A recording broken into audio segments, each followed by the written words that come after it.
이제부터 이제 중요한 내용인데,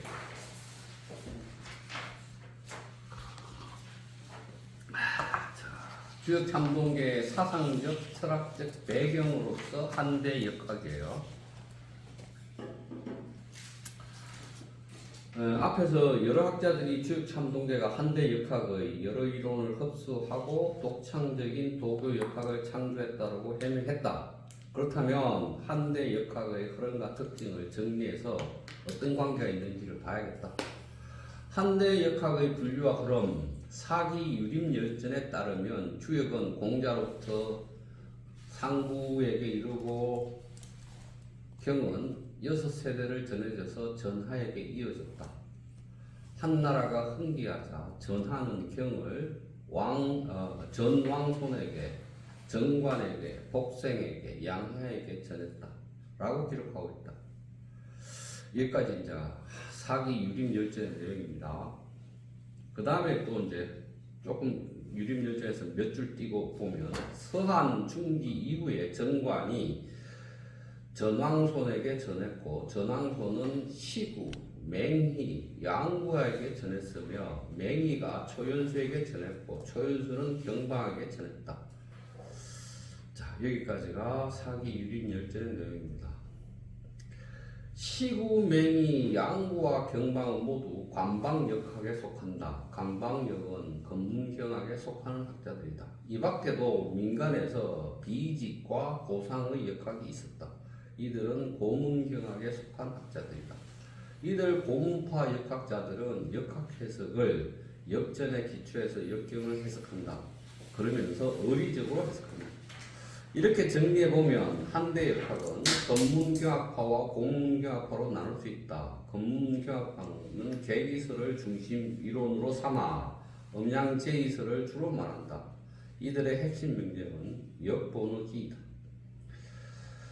고문경학파는 역적 이론을 중심으로 삼아 역격을 해석하기에 음양제이설을 말하지 않는다.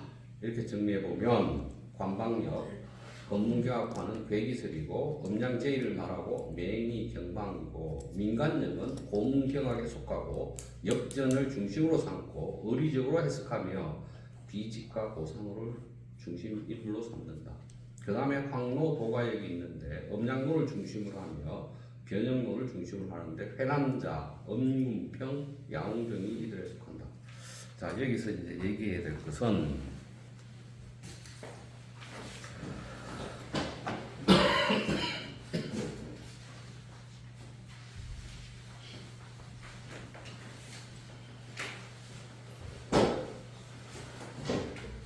한대 역할 흔히 1번, 2번, 3번 이렇게 나누어서 검문경학파, 뭐 관방역이라고 표현하기도 하고요. 관방역, 고문경학, 이걸 민간역이라고 표현하고, 황로역, 황로 도가역 이렇게 구분을 해요. 그래서 검문경학은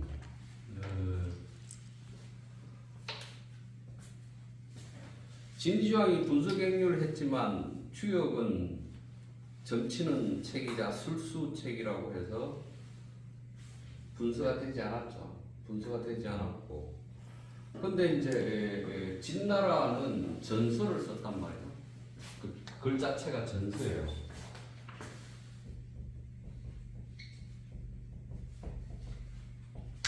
이 전서는 중명화 뭐 이렇게 보면 막 글자가 아주 웅장하고 쫙쫙 뻗어나가는 글자가 이 전서체란 말이에요.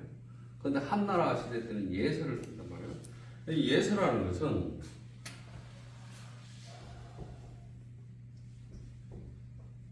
이게 한나라식, 이거 진나라식. 우리가 지금 이 복사된 책도 이게 예서예요. 예서는 기본적으로 글자가 예쁘죠. 조화롭죠. 조화로워서 이 필상 붓으로 쓴 거지만 글자가 예뻐요. 그래서 1940년대 캉웨이라는 중국의 학자는 왜 중국이라는 나라가 일본 제국주의에게 잡아먹히느냐, 이 글자체 때문이다. 예서, 이 예쁘고 딱 네모칸에 딱 맞게 쓰는 이 글자들이 글을 쓰면서 우리 생각이나 사유를 붓끝에다 실어서 쓰잖아요. 그 네모제비의 칸에 갇혀가지고 웅장해지고 확 퍼져나가지 않고 사람들을, 중국인들의 심성이나 기계를 거기다 가두어 버리기 때문에 일본한테 당하는 거다. 진나라의 전서체로 바꾸었으면 쫙쫙 퍼져나가서 이랬을 것이다 라고 말하는 사람도 있단 말이에요. 어쨌든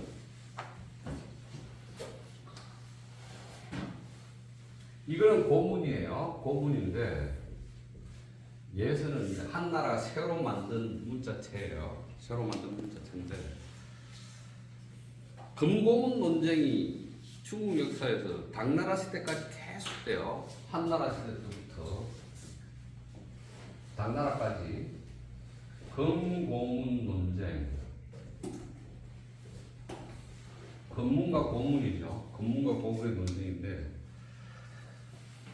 고문이라는 것은 기본적으로 뭐 전서체로 예서로 쓰이지 않은 한나라 시대 때 글자 예서로 쓰이지 않은 모든 글자 책들을 고문이라고 해요. 근데 생각을 해보면 진시황이 분석 갱료를 했단 말이에요. 했으면 책들이 다 불타거나 사라졌어요. 그때 책들은 다 주관 또는 비단 형태에 쓰여져 있으니까. 그러면 외우는 사람이거나 이런 사람들이 외우고 있던 걸 다시 옮겨 쓰면 예서로 쓰겠죠. 한나라 시대 글로 쓰고. 이게 금문이에요. 그러면 웬다라는 것이, 외운다라는 것이 뭐 완벽하게 외우긴 하겠지만 완벽하지 않을 수도 있고 자기 생각이 들어가 있을 수도 있고, 그렇죠? 근데 이제 그런 것들이 있는데 고문이 발견돼요. 그러니까 집을 지면 이렇게 그 책에 주관에 써놨던 주관을 딱 놓고 흙을 딱 붙여서 벽을 만들기도 하잖아요. 근데 이 벽이 흐물면서 고문들이 나타난단 말이에요. 그럼 이제 어떤 게 만나가지고 서로 싸우겠죠. 이 싸우는 방식 1차 공고문 논쟁이 백호관에서 정리가 돼요. 백호관 회의 들어봤죠? 백호관 회의. 이때 검문 위주의 승리, 1차 승리가 일어나죠. 근데 고문학자들이 또 뭐 가령 논어나 이걸 가지고 자기 고문을 주장하는 입장인데 이게 그냥 받아들이겠어요? 안 받아들이죠. 이게 계속 싸움이 일어나서 당나라 때 와서야 논어의 경문이 확정돼요. 공자가 한 말이 확정이 돼요. 공자가 한 말이 이게 맞다라고 합의가 된 거야. 금고문의 합의가 당나라 때 됐어야 돼. 그럼 어떻게 됐어? 이제 문자가 경문이 확정이 됐으니까 경문에 대한 해석을 하겠죠. 그게 송나라의 이 승리학이라는 게 이제 문자 가지고 이게 맞다 틀리다를 이제 싸울 필요가 없이 이 뜻이 뭐냐 가지고 이제 얘기하는 게 송나라의 이 이학이란 말이에요. 그럼 다시 말하면 유학이라는 것은 한무제 이후 송나라까지 없어. 뭐라고 철학적으로 말할 게 없어. 중국 역사 안에서. 다시 말하면 이 논쟁 경문이 이 글자가 맞니 저 글자가 맞니 가지고 싸우느라고 이걸 해석하거나 철학적으로 해석하거나 한 적이 없어. 그럼 다시 AD 200년부터 AD 900년까지 700년 동안 유학이라는 게 없어. 그 사이에 뭐가 있었어요? 도교와 불교가 있었죠. 도불 논쟁. 도교와 불교는 어마어마하게 논쟁하면서 서로 죽이고 살리고 하면서 어마어마한 철학적 베이스를 가지고 있죠. 그래서 사실은 한나라 이후 송나라까지 중국의 철학사는 도교사이자 불교사예요. 근데 유교하는 사람들이 그걸 말하지 않으니까 유교 진의 관점으로 얘기하니까 중국 철학사에서 하나도 안 쓰였죠. 그 부분이. 그런데 이제 다시 돌아와서 근문교학자들은 예수로 외우던 것을 그 나라 한 나라 시대 때 예수로 쓰고 거기에 대해서 하니까 어떻게 되겠어요? 이게 고대 고문이야 경전이야에 대해서 자유롭죠. 이게 공작 한 말이야. 이게 공자의 말이니까 이것대로 해야 돼가 아니라 외운 걸 도로 썼고 거기에 대해서 연구를 하니까 경문에 대해서 어때요? 자유롭죠? 매이지 않겠죠? 자유로움을 얻겠죠? 그럼 다시 그러니까 이 사람들은 역이라는 것을 가지고 놓고 보자면 역에서 만약 공자가 역경을 산정했다. 그래서 시빅을 공자가 썼다. 이 신화가 한나라 시대 때 만들어지는 거예요. 그랬다 치면 공자가 성인인데 공자가 한 말을 내 맘대로 글자를 바꾸거나 내 맘대로 해석할 수 있어요? 못하죠. 그런데 이 사람들은 해요. 그래서 역은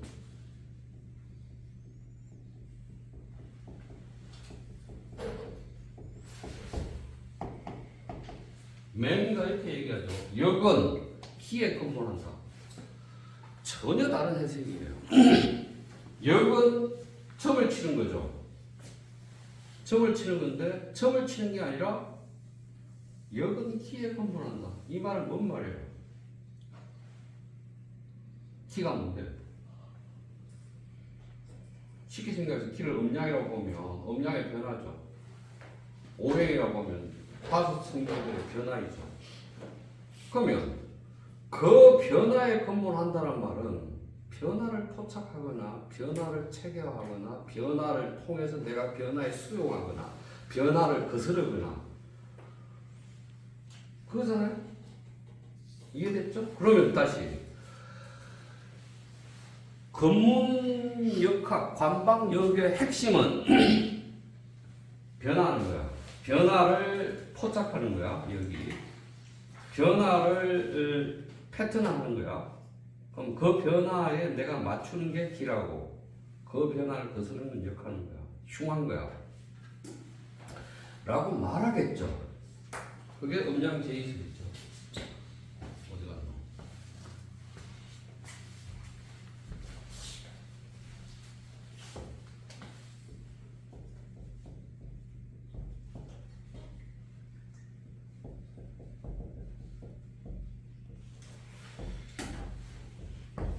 그렇죠? 음양제의식이에요. 당연히 이들은 음양제의식을 말할 수밖에 없어요. 변화에 따라가는, 변화에 순응하는 것은 기라고 변화를 거스르면 흉해요. 그건 다시 변화를 포착하는 건데 변화인데 이 변화를 어떻게 포착할 것이냐 이게 나왔죠. 변화를 포착하려면 뭘 해야 돼? 키의 흐름을 알아야지. 24절기에 따라 키의 변화 흐름을 알아야죠. 그럼 이제 1년, 4시, 24절기, 365일 기의 변화 이거를 구조화하거나 패턴화하는 걸 해야겠죠. 그렇죠? 구조화하거나 패턴을 해야겠죠? 그러면 가장 먼저 필요한 게 뭐예요? 방위를 정해요. 방위. 사정, 여가 동서, 남북. 이게 우리 현대식 동서남북이고 이걸 사정 그러죠. 사정. 그 다음에 사유. 하나, 둘, 셋, 넷. 사유를 정해야겠죠? 방위를 정해야 돼요. 그래서 방위를 이 세 개의 방위, 동서남북 방위를 정해야 돼요. 방위에 따라 이걸 갖다가 기준점을 하나 정하면 여기를 갖다가 11월로 삼는다 치면 11월 그러면 12월 이렇게 가겠죠? 그럼 키가 바뀌겠죠? 그럼 이제 이렇게 놓고 기준점 하나 잡으면 뭐가 나와요? 음양 소식이 나오겠죠? 음양 소식이 나올 겁니다. 음양이 사그라들거나 차라거나 음양 소식이 나와요. 음양 소식이 나오니까 음양 소식을 12달에 배당하거나 24절기에 배당하거나 365일에 배당하거나 배당하겠죠? 배당하면 여기다 괴를 넣거나 효를 넣거나 하면 이 말이 이 말로 되는데 이게 필요해. 이게 필요한데 여기에 필요한 게 역법이겠죠? 역법이 들어가. 근데